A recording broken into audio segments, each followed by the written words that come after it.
തിരുവനന്തപുരം ആറ്റിങ്ങലിൽ ഓടിക്കൊണ്ടിരുന്ന KSRTC Swift ബസ്സിൽ തീപിടുത്തം.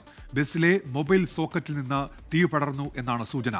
ആറ്റിങ്ങൽ പ്രൈവറ്റ് ബസ് സ്റ്റാൻഡിന് സമീപത്ത് വെച്ചാണ് ഈ സംഭവം ഉണ്ടായത്. അലക്സ് റാം മുഹമ്മദ് ചേരുന്നുണ്ട് ഇപ്പോൾ തിരുവനന്തപുരത്ത് നിന്ന്. അലക്സ്, എന്തൊക്കെയാണ് വിവരങ്ങൾ?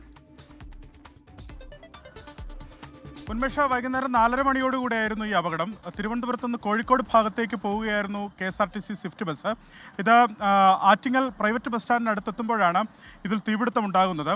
അത് ഈ ചാർജിംഗ് സോക്കറ്റിൽ നിന്നാണ് തീ പിടിച്ചതെന്നാണ് പ്രാഥമിക നിഗമനം. കാരണം ചാർജിംഗ് സോക്കറ്റിൽ നിന്ന് പുകയുരുന്നത് ഈ ബസ്സിലെ യാത്രക്കാരുടെ ശ്രദ്ധയിൽപ്പെടുകയായിരുന്നു. അത് മാത്രമല്ല, അതിന് തൊട്ട് താഴെ ഉണ്ടായിരുന്ന 1-2 ബാഗുകൾക്ക് തീ പിടിക്കുകയും ചെയ്തു. തുടർന്ന് യാത്രക്കാർ ബഹളം വെച്ചതോടെ ബസ് നിർത്തുകയായിരുന്നു. ബസ് നിർത്തി തൊട്ട് സമീപത്തുള്ള ടെക്സ്റ്റൈൽസിൽ നിന്നുള്ള ഫയർ എക്സ്റ്റിംഗ്വിഷർ ഉപയോഗിച്ചാണ് ഇതിൻ്റെ തീ കെടുത്തുന്ന ഒരു സ്ഥിതിവിശേഷം ഉണ്ടായത്. അങ്ങനെ തീ കെടുത്തിയതിനു ശേഷം ബസ് ആറ്റിങ്ങൽ KSRTC ഡിപ്പോയിലേക്ക് മാറ്റി. തുടർന്ന് ഏതാണ്ട് ഒരു മണിക്കൂറിന് ശേഷം ബസ് യാത്ര തുടർന്നു എന്നാണ് മനസ്സിലാക്കുന്നത്.